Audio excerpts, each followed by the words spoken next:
Bismillah. Assalamualaikum warahmatullahi wabarakatuh. Pada kesempatan siang hari ini, izinkan kami kelompok 3 untuk memaparkan materi kelompok kami dengan judul Perencanaan Keorganisasian Bisnis dan Sumber Daya Manusia dalam Perencanaan Bisnis. Baik, selanjutnya saya serahkan kepada teman saya untuk memaparkan materi kami. Perencanaan keorganisasian bisnis. Perencanaan keorganisasian bisnis adalah proses penyusunan struktur organisasi yang meliputi pembagian tugas, penentuan wewenang, serta tanggung jawab setiap bagian dalam perusahaan. Struktur organisasi yang jelas akan membantu memperlancar alur kerja, meningkatkan koordinasi, dan menghindari tumpang tindih pekerjaan. Tujuan utama perencanaan keorganisasian adalah yang pertama, menciptakan sistem kerja yang teratur dan terarah. Yang kedua, meningkatkan efisiensi dan produktivitas kerja. Terus, mempermudah komunikasi dan koordinasi antar bagian. Yang keempat, mengurangi konflik dalam organisasi. Dalam pelaksanaannya, terdapat beberapa prinsip penting seperti pembagian kerja sesuai keahlian, kesatuan perintah, keseimbangan antara wewenang dan tanggung jawab, serta koordinasi yang baik antar bagian. Selanjutnya, sumber daya manusia dalam perencanaan bisnis.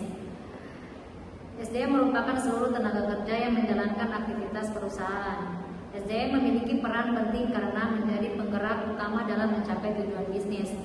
Oleh karena itu, SDM harus direncanakan dengan baik agar sesuai dengan kebutuhan perusahaan. Perencanaan SDM mencakup yang pertama, penentuan jumlah tenaga kerja yang dibutuhkan, yang kedua, penyesuaian kualifikasi dan kompetensi karyawan, yang ketiga, proses rekrutmen dan seleksi, yang keempat, pelatihan dan pengembangan keterampilan, yang kelima, penilaian kinerja serta pemberian kompensasi. Dengan perencanaan SDM yang baik, perusahaan dapat memperoleh tenaga kerja yang kompeten, meningkatkan produktivitas, serta menciptakan lingkungan kerja yang kondusif. Yang ketiga, selanjutnya langkah-langkah perencanaan SDM. Proses perencanaan SDM dilakukan secara sistematis melalui beberapa tahap, yaitu 1. Menganalisis tujuan dan kebutuhan perusahaan, 2. Melakukan analisis jabatan, 3. Meramalkan kebutuhan tenaga kerja, 4. Melakukan rekrutmen dan seleksi karyawan, 5. Menempatkan dan memberi orientasi kerja, 6. Mengadakan pelatihan dan pengembangan, 7. Melakukan evaluasi dan pengendalian kinerja. Langkah-langkah ini bertujuan agar perusahaan memiliki tenaga kerja yang tepat, baik dari segi jumlah maupun kualitas. Selanjutnya, hubungan perencanaan organisasi dan SDM.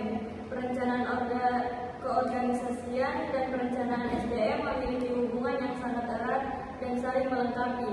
Struktur organisasi menentukan posisi dan tugas yang dibutuhkan, sedangkan perencanaan SDM menentukan siapa yang akan mengisi posisi tersebut. Keduanya harus dirancang secara selaras agar kegiatan operasional berjalan lancar, pembagian tugas menjadi jelas, kinerja karyawan lebih optimal, dan tujuan perusahaan dapat tercapai secara maksimal. Jika salah satu tidak direncanakan dengan baik, maka kinerja perusahaan akan terganggu. Baik, selanjutnya kesimpulannya, perencanaan keorganisasian bisnis dan perencanaan sumber daya manusia merupakan bagian penting dalam perencanaan bisnis. Keduanya saling berkaitan dan tidak dapat dipisahkan. Perencanaan organisasi yang baik akan menciptakan struktur kerja yang jelas, sedangkan perencanaan SDM memastikan tersedia tenaga kerja yang kompeten. Dengan perencanaan yang matang dan terintegrasi, perusahaan dapat meningkatkan efisiensi, produktivitas, serta mampu mencapai tujuan usaha secara berkelanjutan. Sekian hasil pemaparan materi dari kelompok kami.